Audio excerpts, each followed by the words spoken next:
Hello everyone. Tonight, we're stepping into one of the most horrifying deaths in ancient history. A story so drenched in irony that even the Roman gods might have shuddered. Imagine this: in the scorching Mesopotamian desert, a man so obsessed with wealth was executed by having molten gold poured down his throat. This isn't myth. This is the gruesome end of Marcus Crassus, the richest man in Rome, and perhaps the most humiliated general in its long and bloody history. If you believe money can solve everything, I'm afraid you wouldn't survive the tale we're about to tell tonight.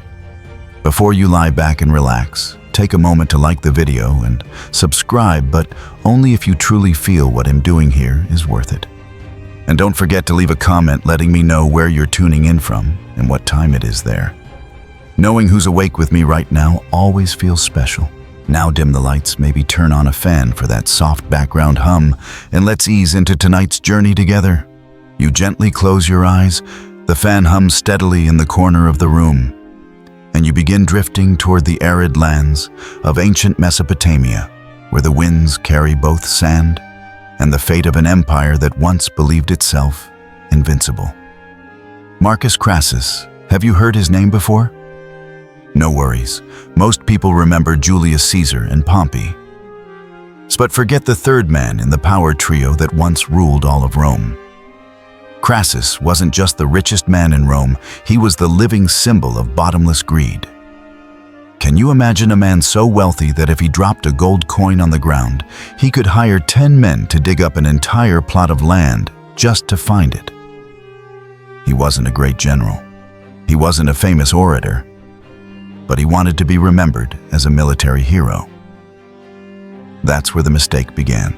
In 53 BC, at an age when most people today would be retired and playing golf, Crassus decided to conquer Parthia, a powerful empire to the east in what is now Iran and the broader Middle East.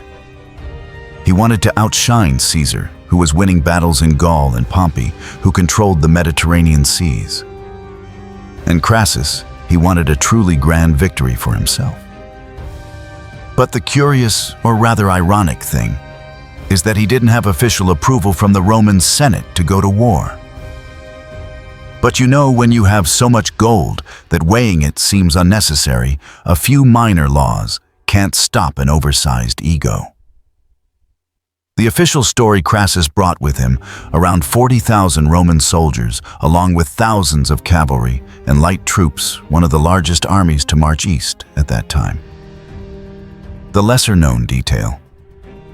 Some sources say that before setting out, Crassus read omens by tossing chicken entrails on a stone table. And when the omens were bad, he simply brushed it off and said, maybe the chicken wasn't thawed properly. Yes, true. CEO mindset. Can you picture it? A mighty army marching into the desert led by a man who ignored every warning from local generals. Why? Because he believed that since Rome had conquered everywhere else, this would be no different. Unfortunately, Parthia wasn't Gaul or Egypt, and their army wasn't made of barbarian tribes. A point of scholarly debate, historians still argue over why Crassus truly believed he would win so easily. Some think he was fed false intelligence by Parthian agents. Others believe that ego and greed had blinded the eyes that were once quite pragmatic. Another theory, perhaps he believed money could buy victory itself. Night fell over the land of Mesopotamia, but the dream of triumph never materialized. Instead, there was only scorching sand-dry winds and Parthian cavalry moving like ghosts beneath a blazing red sky. Have you ever had a nightmare where you couldn't touch what was attacking you? That's exactly what Roman soldiers felt at that moment. The Parthians didn't attack head-on. They appeared on hills, rained down arrows like storms, and vanished. Sometimes Roman soldiers passed through valleys that seemed peaceful only to fall one by one from arrows that came out of nowhere. Today we might call it guerrilla warfare. But at the time, Rome had no idea how to deal with an enemy that refused to follow the rules.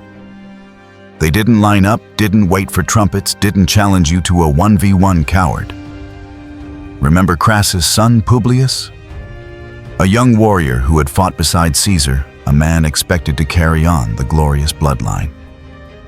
He led a counterattack and disappeared into the dust. His fate, well, you don't need the gory details.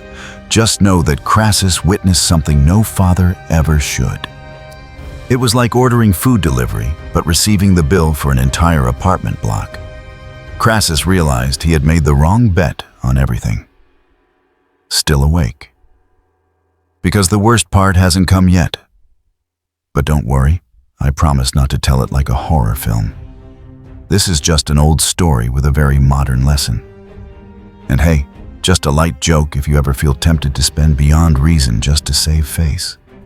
Remember someone once had molten gold poured down their throat for not knowing when to stop. And you know, after everything had crumbled like a leftover salad, Crassus, now a dazed Roman uncle with hollow eyes and a shattered heart, decided to negotiate. Yes, he thought he could talk to the people who had just wiped out half his army, taken his son, and nearly destroyed his will to live.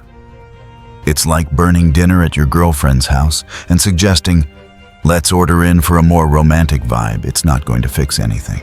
Crassus received an invitation to negotiate from General Serena of Parthia, a young, handsome man who rode like the wind and clearly outclassed most modern MBA graduates. Some historians describe him as the leading man in a historical epic you accidentally watched at 2 a.m.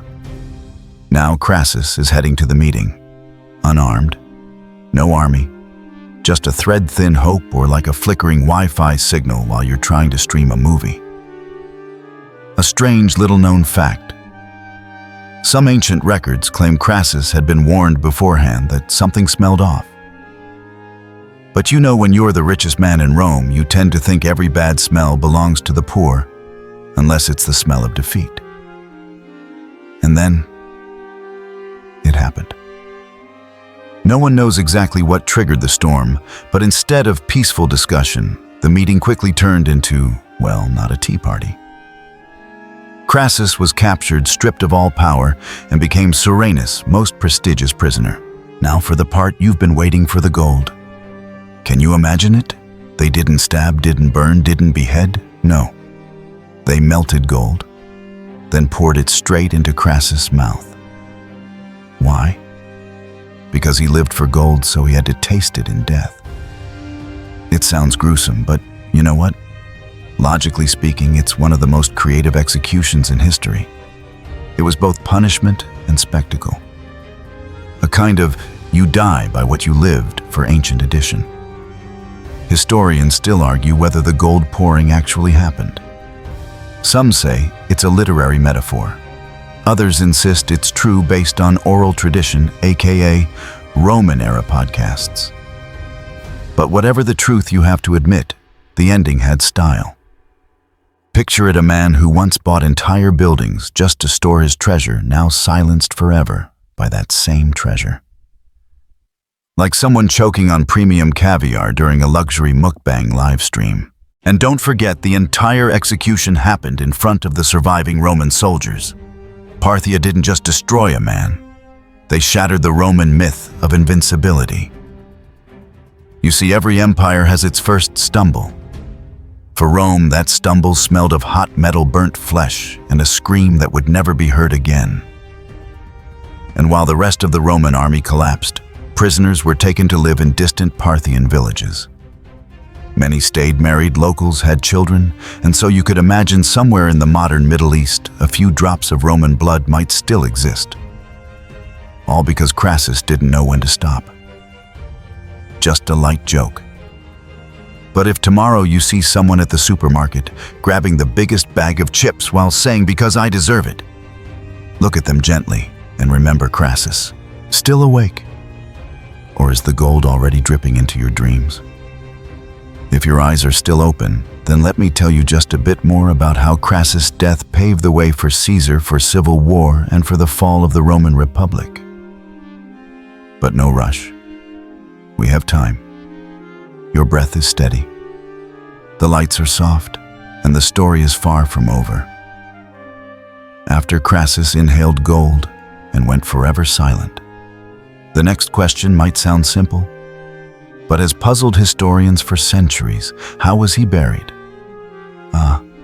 You're imagining a solemn Roman funeral, aren't you? Priests reciting funeral rites, guards standing at attention, a laurel wreath gently placed on the forehead. Not quite. The reality was far messier. Crassus was never brought back to Rome. There was no golden coffin, no tearful public memorial in the Forum. Instead, after that horrifying death, he became a prop, quite literally. A strange fact few know. There's a legend that Crassus' head was sent to the Parthian king Orodes II as a gift. And there the once great head that wore the Roman silver helmet was used as a stage prop. You heard that right. During a performance of the Greek tragedy, the Bacchae, by Euripides, a Parthian actor reportedly used Crassus' actual head to portray King Pentheus, a character beheaded for his arrogance. This wasn't just theater. It was an artistic humiliation. Historians still debate the truth of this story. Some believe it's a dramatic exaggeration from Greek historians who admittedly loved a good tragedy. But there are also records suggesting Orodes II was present at the performance and laughed heartily when the lead actor appeared with a disturbingly familiar face. As for Crassus' body, to this day there's no solid evidence that he was ever properly buried. Some theories suggest his remains were hastily cremated, discarded in the desert, or buried somewhere near the battlefield of Carrhae. Others claim he received a Parthian-style burial, but the kind reserved for the defeated. Can you imagine a man who spent his life hoarding gold, building mansions, buying entire kingdoms of real estate in the end? Didn't even get a stone slab with his name on it. In the modern age, we're not even sure where he lies. You might one day walk through the Middle East steppe on a random rock and unknowingly be standing over Marcus Crassus' shoulder blade. Gently, please. Don't stomp. And here comes the gentle yet costly lesson. When you live to become a legend through money, you risk dying as a punchline also through money. And the bitterest part isn't death, it's being forgotten. Crassus once owned vaults of gold, but he didn't leave behind a single stone for future generations to honor. Meanwhile, Julius Caesar, who once borrowed money from Crassus, is remembered as an emperor. And Pompey, who often clashed with Crassus, has statues in his name. Crassus, perhaps the only thing he truly left behind, is a story that's part tragic, part absurd, and all too thought-provoking when it comes to the true value of victory. Let's circle back for a moment, because if you joined us halfway, you might be wondering, wait, who was Crassus, and why is he being treated like a historical villain from a Netflix drama? Let me tell you in the gentlest way, so I don't disturb your sleep. Marcus Licinius Crassus, a name that sounds like a Roman tycoon, and well, he was. Imagine if Jeff Bezos and a real estate baron teamed up to open a pawn shop that would still be a milder version of Crassus back in the day. He wasn't just rich. He was the embodiment of ultra-rich, ultra-powerful, ultra-proud. Crassus built his wealth in ways that would today result in hundreds of lawsuits buying up burned houses, using slaves to rebuild at dirt-cheap cost, and reselling at 10 times the price. Sounds cruel. Yes, but effective. A lesser-known detail, Crassus had his own private fire brigade. But instead of heroically putting out fires, he would stand in front of a burning house and offer to buy it at a discount. If the owner agreed, his team jumped in to save it. If not, sorry, they just watched. Not firefighters, strategic investors. And you think that's all? Not quite. Crassus was also the financial backer of Julius Caesar. Yes, without Crassus, Caesar might never have had enough money to throw lavish feasts, run for office, or write Commentari de Bello Gallico. Basically, a war blog with anonymous sponsorship. The official story, Crassus was part of Rome's first triumvirate alongside Caesar and Pompey. But while the other two basked in the glory of the battlefield, Crassus only had a massive savings account. That stung. Who wants to be forever stuck behind the spotlight just because they didn't have a shiny breastplate? So Crassus tried to become a military hero, not for the empire, but for his own name.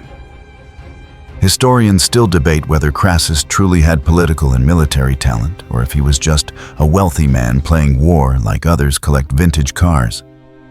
Some historians say he was clever, sharp, and impressive in finance.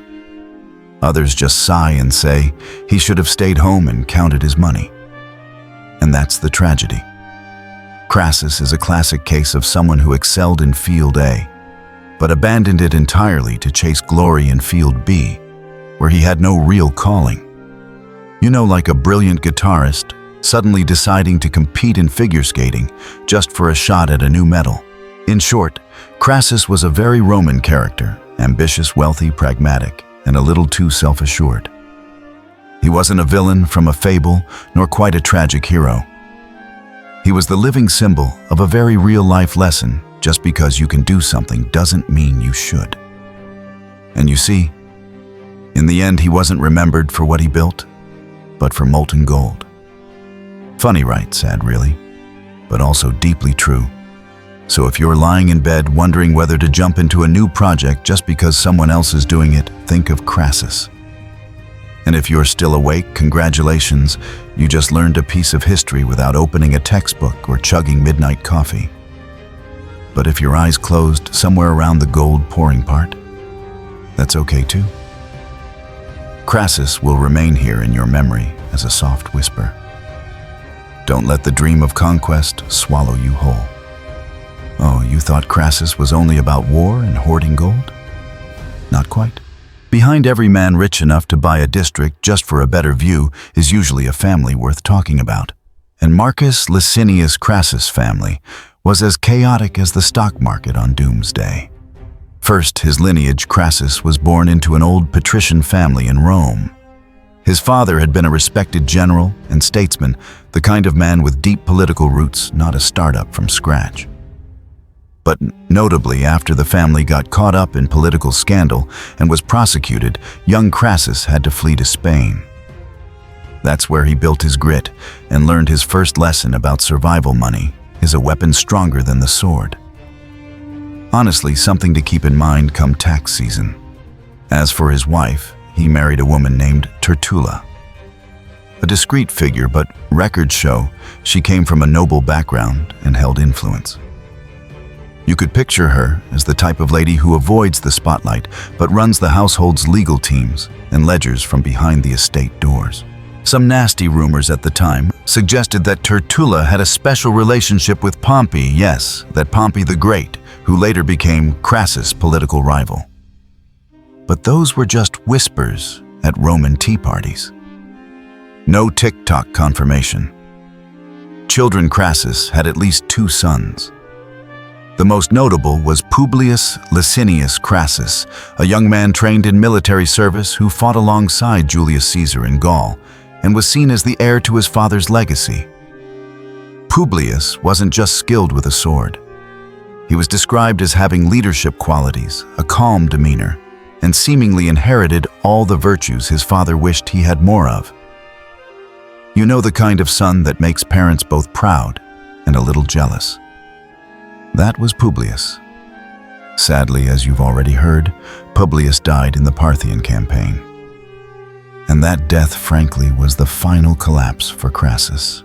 What's more painful than pulling your own child into the biggest gamble of your life, only to watch it destroy him right in front of you? A little-known detail. Some records suggest that it was actually Publius's presence that made Crassus stubbornly continue the campaign, even as many generals advised retreat. Maybe he didn't want to lose face in front of his son.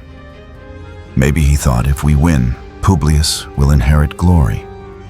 Or perhaps he simply placed his trust in the wrong dream, like so many fathers who make the mistake of trying to live their own dreams through their children.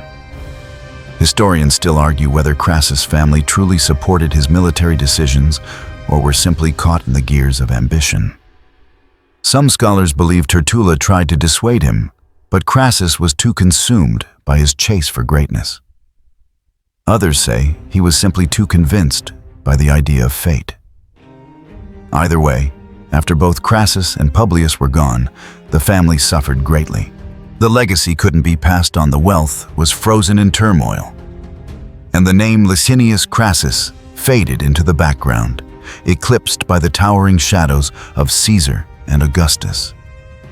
Still listening. If you've ever thought your career mattered more than the loved ones beside you, the story of Crassus' family might make you think twice. In the end, whether as an ambitious father, a powerful husband, or the son of noble lineage, Crassus was still just a man caught between glory and mistake. And sometimes the greatest mistakes don't happen on the battlefield, but at the dinner table when you choose not to hear the ones who love you most. That's enough for now. Close your eyes. Breathe steadily. The night is still long. And if you listen closely, you might hear the whisper of history. What's the point of conquering the world if you lose your own home in the process? But you know the story of Crassus didn't happen in some isolated pit of desert sand. It was part of a much bigger picture, a Rome in its age of both golden brilliance and looming self-destruction. So what did Rome look like the present in Crassus' time? The city of Rome was still the heart of the world. Its stone-paved roads stretched outward like veins, connecting provinces as far as Spain, Gaul, France, Egypt, Greece, and the Middle East. A famous saying back then was, "All roads lead to Rome," and at that time, it was true. The only difference was not all roads led back safely. You could imagine Rome at this point as a colossal metropolis with over 1 million inhabitants, more populous than many medieval cities. There were theaters. There were arenas. There were public baths the size of resorts. But there was also garbage flowing through the streets and political scheming in every cup of wine. The official event, politically the Rome of Crassus' day, was no longer a stable republic. Real power lay in the hands of the triumvirate Crassus, Caesar, and Pompey. The Senate still existed, but often acted more like a long-robed audience in the theater of power. Rome at that time was like a massive company preparing for an IPO with 3 major shareholders unwilling to yield. On one side, Caesar, the visionary general. On another, Pompey, the seasoned commander. And Crassus, the investor with an endless purse. Truly a power trio, or a tripod about to tip over. A little-known fact, Romans of that time were addicted to blood-soaked entertainment. Every week there were venationes, beast hunts in the arena, or gladiators fighting to the death to the cheers of the crowd. On some days, so much blood was spilled that sand had to be spread across the floor just to keep fighters from slipping. And that sand, some of it came from the Syrian desert. Sound familiar? That's right. The very place where Crassus was roasting himself. Rome was full of luxury. But you know what's strange? The majority of its population was dirt poor. About 90% of the people survived on monthly grain subsidies from the state, kind of like free rice for urban residents. And who supplied that grain? That's right, people like Crassus, the elite class of tycoons. Historians still debate the so-called Roman democracy of the era. Some argue that despite having a senate and elections, everything was just theater for the rich to pull the strings. Whoever had money had a voice, and those who only had a voice used it to scream in the arena. And that's what made Crassus' death feel oddly symbolic. In a Rome expanding at breakneck speed, he embodied its most extreme traits: endless greed, unchecked power, and wealth without a guiding conscience. Still awake. Because when you look back at Rome in that time, you begin to see a mirror of the world today. Cities glowing with light, and beneath them, nameless shadows. The arenas may now be social media. The Parthian cavalry replaced by market indices. But greed, ambition, and the illusion of invincibility, they remain the same. So, if you ever find yourself standing in the middle of a crowded city wondering, am I living in a modern version of ancient Rome then? You might be feeling something very real. But don't worry. Not everyone in that world was a Crassus. There were those who learned to slow down, who knew when to stop, and who chose to listen to stories like this one on a quiet night when everything can begin again. Close your eyes now and imagine among the ancient stone walls the flickering torches of the temple and footsteps echoing across marble floors. You are entering the spiritual world of ancient Rome. A world where belief wasn't just sacred, it was part of the political, social, and even financial game. Religion in Crassus Rome wasn't like the religions you know today. There was no clear divide between the sacred and the secular. Worshipping the gods was a public act, a civic duty like paying taxes, but with laurel wreaths and goat sacrifices. The official story Romans believed in a pantheon, a system of gods, each with specific roles like an administrative department. Need strength, call on Jupiter. Need crops, bow to Ceres. Want to win love, whisper to Venus. And if you were Crassus, you surely prayed to Pluto, not the Disney dog, but the god of wealth and the underworld. Fitting, isn't it? A strange fact few know. Many Romans didn't just worship Roman gods. Across the vast empire, they borrowed deities from Egypt, Persia, Greece, and naturalized them into the Roman system. You could see Isis Egyptian standing beside Minerva Roman on the same altar. Rome at the time was like a religious supermarket. Every god had a branch office in the capital. Religion was also a political weapon. High priests. Pontifex Maximus were often powerful politicians, and guess what? Julius Caesar once held that title. As for Crassus, he wasn't known for his holiness, but don't assume he ignored the sacred side of power. You know what's even more interesting? The gods had a say in everything, big or small. Before launching a military campaign, people would read omens by slicing open a chicken. Yes, don't laugh. There was an actual profession called auspices specialists who interpreted divine messages from bird guts and animal entrails. And if the entrails weren't right, sorry, the plan had to be postponed. Historians still debate whether Crassus truly believed in religious omens or just went through the motions. Some records say priests warned him of inauspicious signs before the Parthian campaign, but he ignored them all. Some say he was overconfident. Others simply note he believed in gold, not in chickens. It sounds funny, but it might be true. And then there was a quiet but powerful spiritual force, ancestral belief. Romans believed the souls of their ancestors watched over them, protected them, and judged their morality. In every household, rich or poor, there was a lararium, a small shrine placed in a corner, with little statues and offerings. They lit incense, prayed, and asked their ancestors not to expose them in the afterlife. See, religion back then wasn't something you memorized in a history class.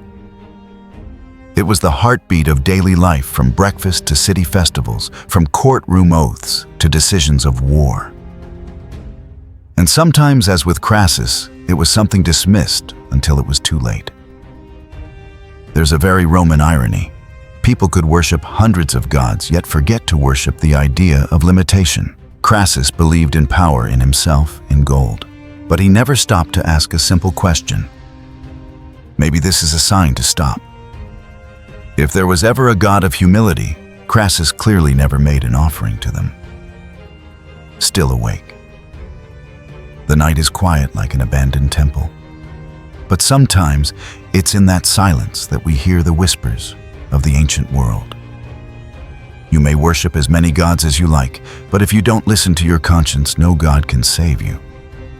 You're lying there now, eyes perhaps half closed or still open to the gentle light of the screen. But whether you're awake or drifting into sleep, I want to invite you to take a short walk through the world of Roman law, where justice wasn't just a balance scale, but also a political weapon, a social game, and sometimes a performance piece in its own right. Roman law during the time of Crassus wasn't like the legal systems you know today. But don't assume it was primitive or improvised. On the contrary, It laid the foundation for many modern legal systems, especially in Europe. If you've ever come across terms like civil law, modern Roman law, or Latin jurisprudence, then yes, those are the legal descendants of parchment scrolls written over 2,000 years ago. The official event. The foundational code at the time was called the Law of the 12 Tables, Lex Duodecim Tabularum, inscribed on 12 bronze tablets placed in the forum for every citizen to read. It was the first real attempt to bring the law into the light, instead of keeping it as a family secret of the aristocracy like a guarded fish sauce recipe. Everything had a law, from how to divide inheritance, how to marry, how to try a case, even down to the punishment if your neighbor accidentally lost their dog into your garden. Sometimes the penalties were sleepy fines or public labor, but at other times, very much not. For example, if you gave false testimony in a criminal trial, you could be stoned to death. Call it extreme democracy. A little-known detail. In Roman society, you could hire a lawyer, hire fake witnesses, even hire a crowd to shout support at your trial. Yes, Rome invented an early form of trial by public pressure. Crassus was exceptionally skilled at using the law to build wealth. He bribed judges, lobbied officials, and used legal loopholes to acquire property confiscated from Romans accused of treason. At this point, you might be thinking, wait, this sounds more like modern law than ancient law. Well, times change, but the game of power doesn't change much. Historians still debate how truly fair Roman law really was. One side argues that Roman law was a pillar of civilization, clear-structured and progressive compared to other cultures. The other side says, only the rich, well-connected, and fluent in Latin saw it as fair. Sure, you could sue a Roman official for land theft. But if he had more slaves, more friends in the Senate, the result was often you'd be invited to a permanent vacation on a remote island. Crassus knew that. He didn't need to break the law, he just needed to understand it better than everyone else. He didn't lie, didn't falsify, didn't hide, he just slid through each clause. Every land speculation deal, every conditional fire rescue, every campaign donation, all wrapped in the language of legalized ambition. For Crassus, law wasn't a deterrent, it was a roadmap. A path to power, a path to influence. A path to his greatest mistake, believing that if I follow all the procedures, no one can stop me. And you see, the law can protect you from others, but it can save you from yourself, still awake. Or maybe you're dreaming of standing before a Roman judge in a toga, slamming down a gavel and declaring, the accused guilty of excessive ambition and refusing to take a vacation. If so, don't worry. Tonight's court doesn't pass judgment on you. It's only whispering through this story, one gentle reminder, justice isn't just about knowing the law, it's about knowing when to stop. If you've ever thought politics is just for the big players, then in ancient Rome, it was also the business of every dinner party, every hallway rumor, and every gladiator match. The official event Rome during Crassus' time was no longer an ideal republic. On paper, there was a Senate, senators, consuls, consul courts, and a constitution. But in reality, the government looked more like a combat arena, where the most powerful men punched each other with promises, gold armies, and sometimes with daggers in the dark. The three dominant figures, Julius Caesar Pompey the Great and Marcus Crassus, formed what was known as the First Triumvirate. It was a kind of off-the-record strategic alliance where each man had something the others needed. Caesar had public support, Pompey had loyal legions, and Crassus had a bottomless wallet. And as you know, whoever holds the money holds the microphone. A curious little-known fact. To secure the alliance, Caesar married off his daughter to Pompey. Yes, Roman politics had no qualms about using family as strategic collateral. As for Crassus, he didn't marry anyone off, but he was willing to buy an entire election season if needed. Some records say he even funded rival candidates just to tilt the outcome in his favor. Politics at the time operated like a reality TV show. The winner was the one who could sway the crowd. whether with a smile or with blood. Candidates gave out bread, hosted games, promised tax cuts, and built public baths. Sound familiar? Honestly, still more creative than some shows today. But historians still debate Crassus' true role in the triumvirate. Some say he was the stabilizer of power. Others claim no one invited him. He just printed a business card and walked in. There's even a theory that both Caesar and Pompey saw Crassus more as a low-interest bank than an equal political partner. Funny, isn't it, doing business together, but no one wanted a group photo. Still, Crassus forced his way into politics, and he succeeded. Not because people loved him, but because everyone owed him at least one favor. However, Roman politics never stood still. It was always shifting like sand under a soldier's boot in the Parthian desert. And Crassus, with all his ambition, decided to go all in, conquer the East, build a military reputation, and return as the final political hero. Well, you know how that turned out. That gamble didn't just cost him his life, it flipped the entire board. After Crassus' death, the triumvirate collapsed. Caesar and Pompey turned against each other. Civil war erupted, and Rome was never a republic again. And here's something to remember. In politics, strength doesn't always mean righteousness, and having money doesn't guarantee admiration. Sometimes the one in the middle is the first to be swallowed because no one needs a middleman when the structure begins to fall apart. Still awake? Then listen to this final whisper for this part. Politics doesn't kill, only the hearts within it do. And if you're tired now, let the power struggles fade into the past. Tonight, politics won't disturb your rest, only silence remains. And a distant whisper from history, don't let power make you forget who you are. You're still there, aren't you? Quiet in the night as the world's noise fades into hush. This is the perfect moment to speak of something else. Gentler but no less profound education in ancient Rome. Now forget about modern classrooms with whiteboards, markers, and lesson plans full of soft skills. Education during Crassus' time was a little different. And by a little, I mean very different. The official event in Rome, education, wasn't a universal right, it was a privilege. Only wealthy boys, especially those from the patrician class, had the opportunity for real schooling. And the majority of children from the plebeian class, they learned through labor. They learned by not learning. Noble children were often taught from a young age by knowledge slaves. Yes, you heard right. These were Greek captives of war. But instead of being sent to do hard labor, they were kept on as tutors for elite Roman youth. They were the ancient version of Google, but fluent in Latin and classical Greek.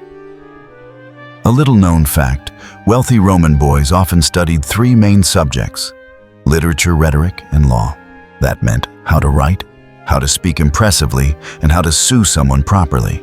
Math, sure, just enough to count your leftover coins. Physics, not necessary slaves would handle the heavy lifting for you. And what about girls? If you were a wealthy girl, you might learn to read and write, but most were taught morals, music, sewing, and how to become an ideal wife. The standard was domestic skills, soft voice, and knowing which toga color fits the season. And no, I'm not joking when I say some girls were married off before they could finish learning to write their own names. Makes forgetting your email password feel a bit less tragic, doesn't it? Historians still debate how open Roman education truly was to the lower classes.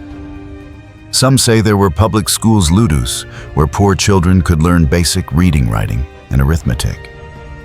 Others argue that if schooling happened, it was only so the child could learn a trade and survive, not so they could discuss philosophy with senators. And what about adults?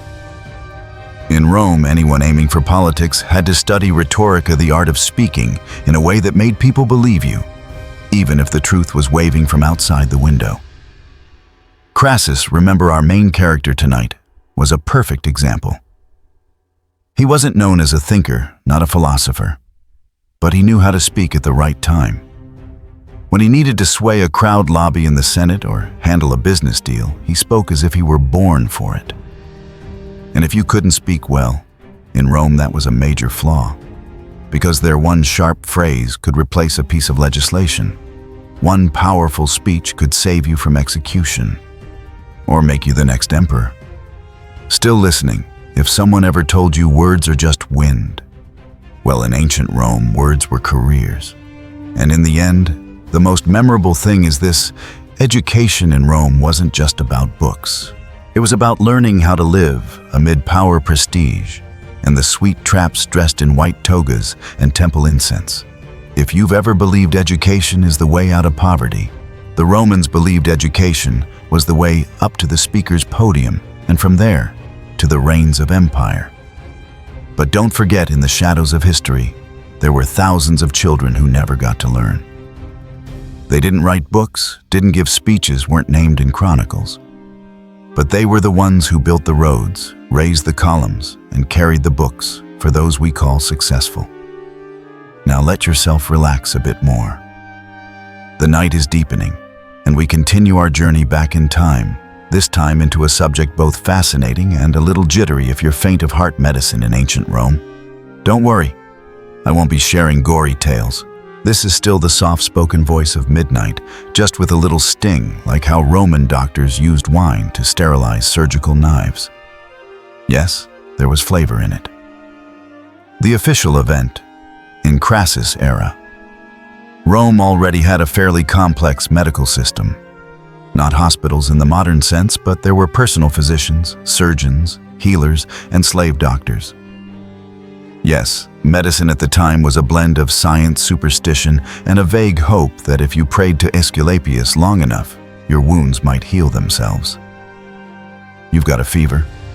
They'd recommend shaving your head to cool you down. Toothache? They'd stuff a dried frog in your mouth as a charm. Can't sleep? They'd burn fragrant resin, place ice on your forehead, and recite Greek poetry. Definitely the original ASMR. A little-known fact: the best doctors of the time were usually Greek. There was a running irony in the Roman Empire. Romans would conquer foreign lands and then invite the best locals to heal them. Crassus, with all his wealth, certainly hired the finest physicians, perhaps from Alexandria or Athens. Medical training often happened through apprenticeship with an older healer and observing treatment firsthand. No medical degrees, but there were handwritten manuals on sheepskin parchment. Their tools included scalpels, forceps, trephines, and syringes that under dim lamplight looked alarmingly like interrogation equipment. Historians still debate whether Roman doctors truly understood the human body or were simply educated guessers. They had no knowledge of bacteria or sanitation like we do now. But they knew how to feel the pulse, stop bleeding stitch wounds with silk thread. And surprisingly, Roman soldiers had a higher post-surgery survival rate than you might expect. And speaking of soldiers, you might be surprised to learn the Roman military had the most structured healthcare system. Every camp had a valetudinarium, a designated area for the wounded. It had doctors, assistants, pharmacists, and even a medical records officer. Not a joke, they kept detailed logs: who was hurt, where, with what, and for how long. Crassus, marching his army into the desert, undoubtedly brought a medical team. But here's the tragic truth: no doctor could heal the loss of a son or the collapse of a pride that melted along with ambition. Because while Roman medicine could mend flesh, the emotional wounds, panic-broken belief, the shame of defeat remained a darkness even the gods turned their faces from. Still awake. If you ever thought medicine only became complex in modern times, remember 2,000 years ago, there were already people staying up by a patient's side using bronze blades instead of surgical steel, but driven by the same thing, a hope to save a life. And if you're lying there now waiting for sleep to come, just know that, like the Romans once believed, sometimes sleep itself is the gentlest cure for the chaos inside. Sleep well.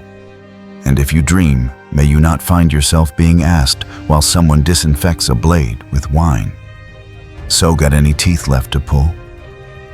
As the night deepens, the silence thickens. And now, when every light has dimmed and every sound has softened, is the perfect moment to listen to the whispers, not from temples or battlefields, but from the rooftops of small homes, dusty streets, and those who were never written into history. The ordinary Roman people, the ones who endured, not ruled.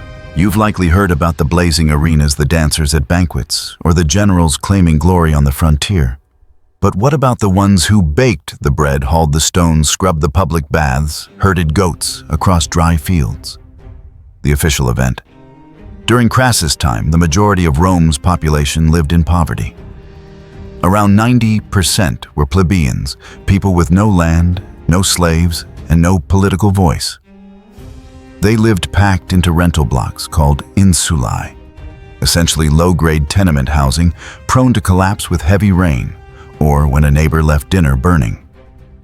Each day, they rose before dawn to queue for their grain rations, if there was still enough to go around. Children followed their parents to the marketplace or scavenged behind vendor stalls for leftover scraps. The elderly sat in the corners of streets, nameless, faceless, forgotten. A little-known fact. Even in poverty, they were still required to pay taxes. In some cases, they were even forced to contribute to public festivals sponsored by the elite to help them win favor and buy popularity. Sound familiar? Like being asked to chip in for a celebration when you can't even afford cough medicine. And the slaves, those considered living property, they had no days off, no wages, no legal identity. They could be sold, beaten, discarded with no one held accountable. Crassus, remember him. He owned thousands of slaves. Some built houses, some practiced medicine, some simply existed to show that he could afford them. Historians still debate whether the Romans were more cruel than other cultures, or if they simply institutionalized injustice through mythology and legislation. Some say it was their era. But others argue injustice is still injustice, even if written in Latin. You see, while Crassus strategized, feasted on silver platters, and bribed senators, there were families living on thin, porridge, dry bread, and a vague hope that their children might grow up without being conscripted or sold. There were mothers who stayed awake not to draw maps like generals, but to stitch together the only coat their child owned. Fathers who didn't conquer foreign lands, but conquered each coin to barter for a mold-free meal. And there were children who never learned to read, but knew the sound of a whip cracking across a slave's back and the stench of overflowing gutters outside tenement walls. Still listening. Because this is the part that doesn't appear in history books, the part without statues, without medals, just people. And a weariness passed down from generation to generation like a jug of water never set down. And yet, strangely, they lived. They loved. They told stories to each other by oil lamp glow. They sang old songs while they worked. They hoped even when no one promised them anything. And it was they, not the generals, who kept Rome alive through the storms. Because if no one forged the bricks, who built the arenas? If no one baked the bread, who fed the legions? Without the nameless, who carried the weight of all that glory? You've walked with me through the deep night, listened to the sighs of the poor, the whispers of unnamed souls. But now, let's shift the view a bit. Let's walk past the muddy alleys through the crowds of the Forum and push open the towering marble gates into a world only dreamed of by the rest, the world of Rome's elite. And if you're tucked under your blanket, don't worry. It'll take you there as a quiet guest, gently, without disturbing the precious vase on the table, without revealing that you've never had a personal slave. The official event. In Crassus' Rome, the upper class was made up of senators, senatores, equestrians, equites, wealthy merchants, and nobles of old lineage. They controlled the land, politics, religion, and nearly every direction of Roman society. They lived in sprawling villas called domus, with stone-tiled courtyards, fountains, dining rooms with frescoed ceilings, and of course separate quarters for their slaves. A little-known fact: despite their wealth, Roman elites were not allowed to flaunt it openly. On the contrary, they had to project a sense of noble humility. A senator would never say, "I just bought a new villa." Instead, he'd modestly declare, "I've been blessed by my ancestors with a space suitable for honoring their memory." Meanwhile, behind him stood a seaside villa with 12 heated baths. Their day began with the salutation, a morning greeting ritual, where clients lined up outside their patron's home to express loyalty. If you were Crassus, for instance, you'd wake up, wash your face with rose water, and find a long queue of people waiting to say, "Salve Domine." And you smile, gently nod politely, and continue eating grapes with a hand not holding a legal brief. Entertainment, yes, but not karaoke or Netflix. The elite enjoyed Greek tragedies, listened to Stoic philosophers lecture, and hosted all-night banquets called convivium. Their wine flowed like rivers, and meals were served in 3 courses. Appetizers, quail eggs, dried grapes; main dishes, whole, roasted suckling pig, sea fish glazed in honey, and dessert, honey cakes, goat cheese, and love poems recited aloud. And elite humor, often quite bizarre. Some collected poisonous mushrooms to serve guests for fun. Others mixed fish sauce with expensive perfume and dared people to detect it. Not recommended. Historians still debate the authenticity of this so-called refined lifestyle. Some claim the nobility embodied elegance, intellect, and moderation. Others mock. It was a class that hid excess behind white togas and Latin verse. Some sources even mention nobles hiring people to follow them around, reading love poetry aloud to their wives, the original outsourced romance. But living in luxury didn't mean living in peace. The Roman upper class constantly competed. Who threw the grander banquet? Who had more clients? Who was invited to Caesar's religious ceremonies? Who wore the cleanest white toga? Who didn't get assassinated at the Senate meeting? Yes, being elite came with pressure. Crassus, our central figure, was part of that world. He didn't just live in velvet. He wove the velvet with ambition. His house may not have been as grand as Pompey's or as noble as Caesar's, but it had vaults of gold as deep as mythic wells. And while the masses struggled to eat Crassus and his peers discussed which region to invest in next, or whether to finance a magistrate to expand influence. In short, part ancient Gucci, part proto-mafia. Still with me? Then let me whisper one last thing. The wealthy of any era hold privilege. But without integrity, that privilege becomes the heaviest burden history will place on their names. You've walked with me through the opulent villas of the elite. And now, as the night deepens, I want to take you to a place where all Roman classes, from nobles to slaves, from soldiers on leave to the vegetable seller at the corner, could blend into one, the arena. Not just a place of entertainment, the Roman arena was the cultural, political, and emotional core of the entire empire. And don't be mistaken, this wasn't sport in the sense of jogging or boat racing. It was adrenaline carved in stone, soaked in blood, and roared through the lungs of tens of thousands beneath the sun's blaze. The official event, the Roman arena system, flourished from the Republic and peaked during the Empire. Most famously, the Colosseum, built nearly a century after Crassus, but in his time Rome already had countless smaller amphitheatra hosting gladiator fights, beast hunts, public executions, and even staged naval battles by flooding the arena floor. You didn't mishear. There was once an emperor who flooded the arena to reenact a naval battle with real boats, real rowers in armor, and arrows flying across the water. A bit different from a 90-minute soccer match, isn't it? A little-known fact: entry was free. That's right, completely free. Why? Because this was how politicians and emperors bought public favor.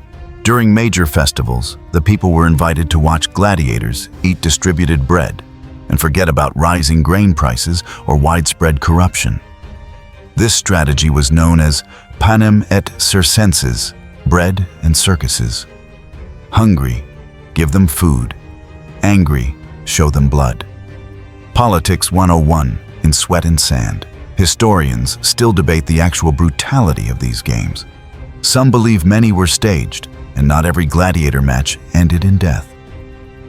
Others insist the blood was real, the injuries real, and the fear on the gladiators' faces impossible to fake. And guess what? Not all gladiators were slaves forced to fight.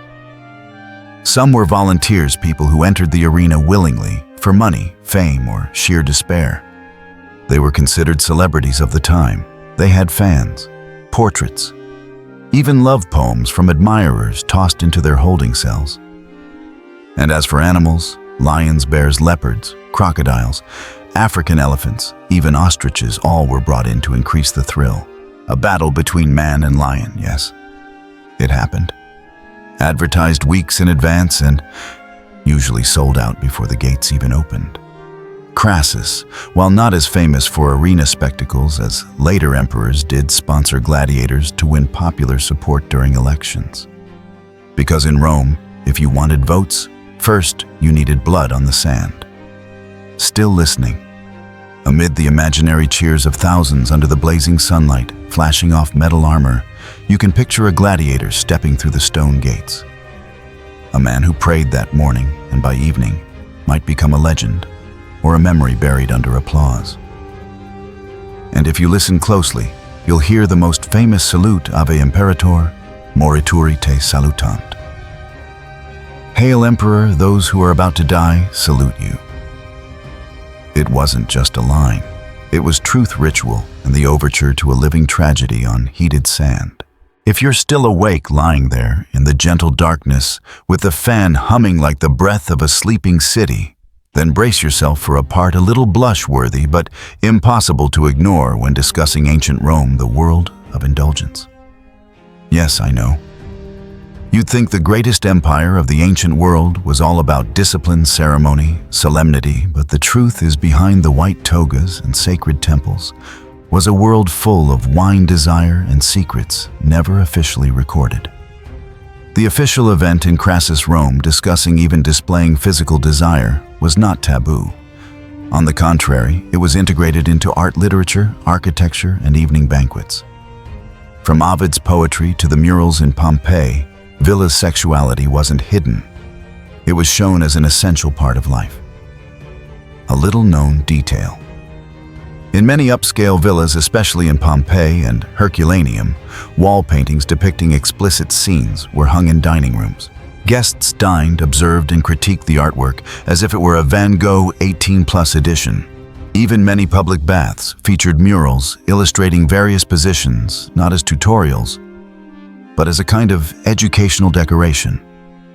Imagine relaxing in a hot bath, looking up, and seeing a wall full of naked, enthusiastic figures. Not recommended in your local spa. Historians still debate the actual level of Roman indulgence. Some argue that Roman culture valued restraint and that excessive behavior was limited to the elite.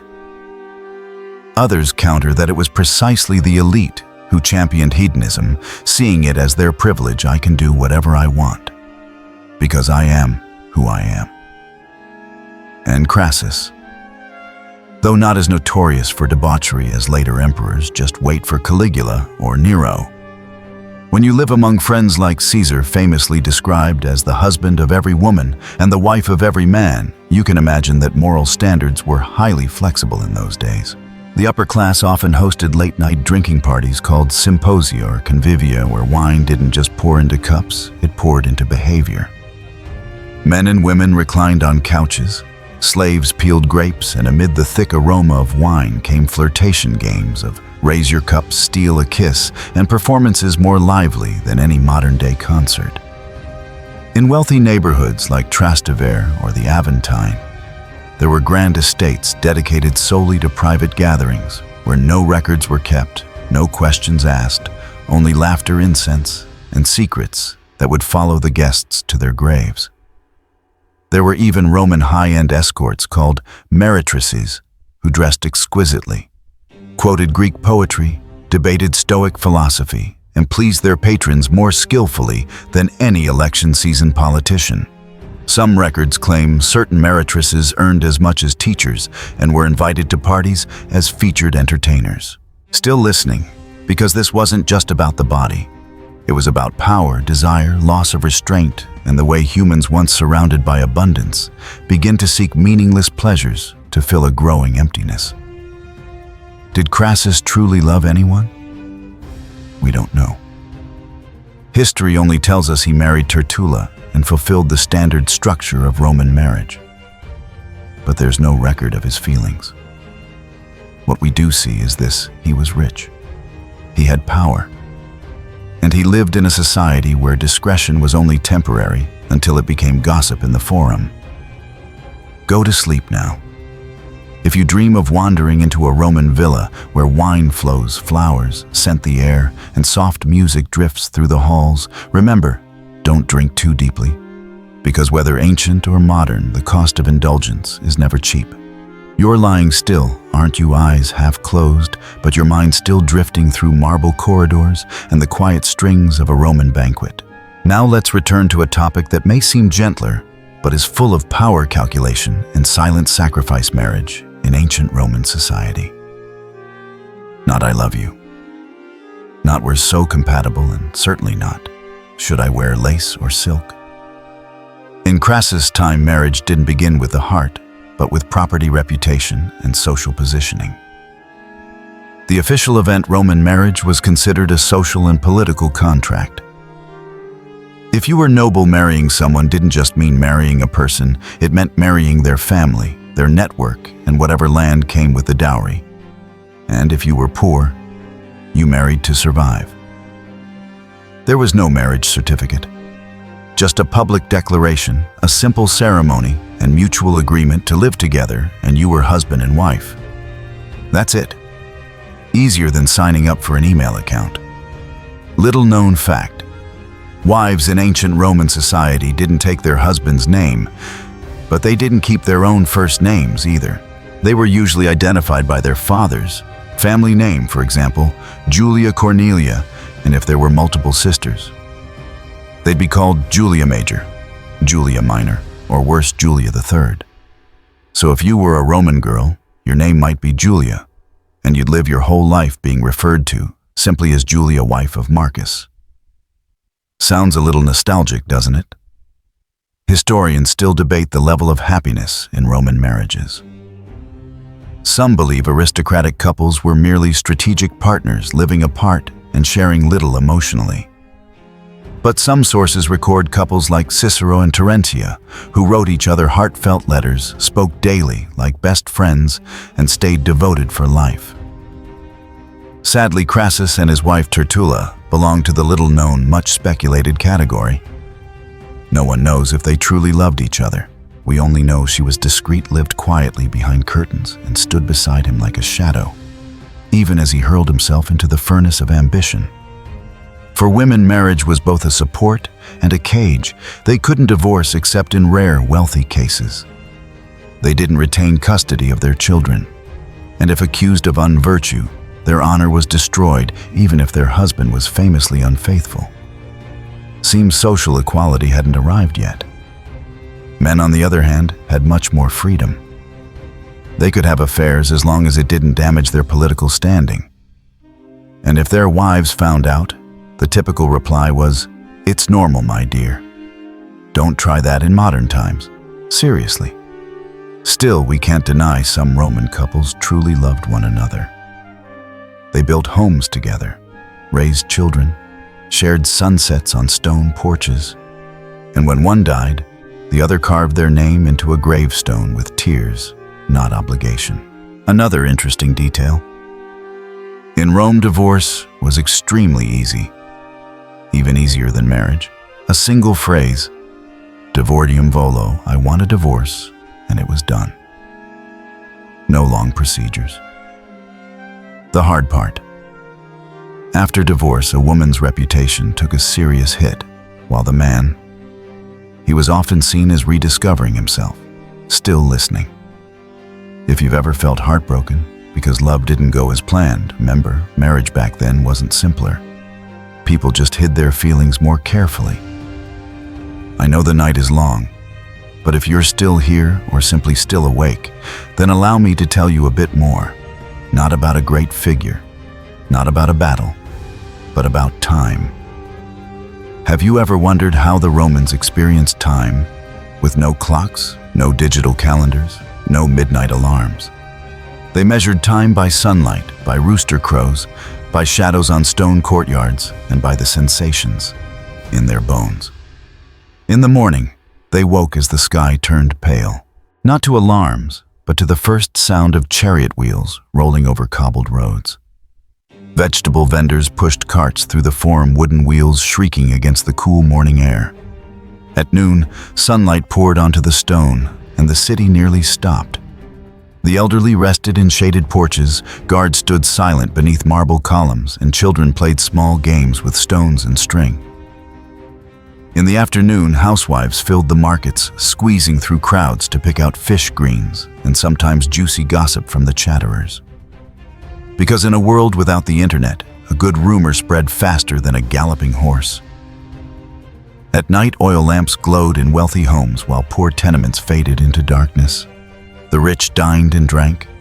The poor chewed dry bread dipped in pork fat. And if you looked up, you'd see the Roman sky still held the same stars we see today. Crassus once sat under that same sky. Perhaps he didn't ponder the stars, but strategy's power and the unspoken fear. Would his name outlive his life? And you listening to me in the middle of the night? You don't need to conquer Parthia. You don't need molten gold down your throat to be remembered. You only need one thing to remember, that you are alive, truly alive in this quiet, precious moment. Not everyone gets a night like this. No one is asking you to be great. You only need to be present. And sometimes, it's the silence that speaks the loudest, declaring that you haven't lost yourself in the noise of the world. You've walked with me through thousands of years of history, from the Roman palaces to the Parthian deserts, from lavish upper-class villas to the crooked roofs of the poor. You've met Crassus, the richest man in Rome, who lived by ambition and died by the very thing he worshipped. You've heard of the sweat-soaked battles beneath the hot sand, the wine-soaked feasts that lasted till dawn, the marriages that didn't begin with love, and the whispers behind the walls of public baths. But now come back, not to the Colosseum, not to marble courtyards or the murmurs of Latin in slave markets. Return to the present, where you're lying now beneath your own roof, with the pillow warm under your cheek and the soft light casting gentle shadows on your bedroom wall. You're no longer in ancient Rome. You're here. You're now. And if you feel something very small, very quiet spreading through your body, it's not just sleepiness. It's a silent kind of understanding. A connection between you and the millions who have lived, loved, dreamed, and stumbled thousands of years ago. Because no matter how time passes, no matter how people change, clothes, languages, or the shape of cities, one thing stays the same. We are human, and we are all looking for a place to set our hearts down and say, I'm okay now. I can rest for a while. Crassus never found that place. He kept running through gold, through politics, through war, and fell in the middle of the desert. His death is a warning that no victory can make up for losing yourself. But you are different. You don't have to lead an army. You don't have to build a temple. You don't have to win an election. You just need to breathe deeply, to slow down, and to know that no one is demanding you become a legend. You are you, and that at this hour is more than enough. If today you are tired, let the weariness melt out of your body like candle wax under the warmth of compassion. If today you are anxious, know that no one, not even generals like Crassus, could control everything. If today you feel alone, remember there are millions like you, still awake, still trying, still listening to themselves in a quiet night. You are not alone. You are not invisible. You are not drifting in a meaningless world. You are here. You are alive. You are resting. And you deserve every breath you take. Perhaps tomorrow you'll face the usual whirlwind again, the bills, the unanswered emails, the person you just can't figure out, and all the unnamed burdens life keeps sending your way. But that's tomorrow's business. Tonight belongs to you. A little peace, a little warmth. A deep breath, not for anyone else, but simply to remind yourself that you are alive. Let me wish you a restful sleep. No tossing, no dreaming. Just a gentle stretch of darkness where you can be you without needing to prove anything to anyone.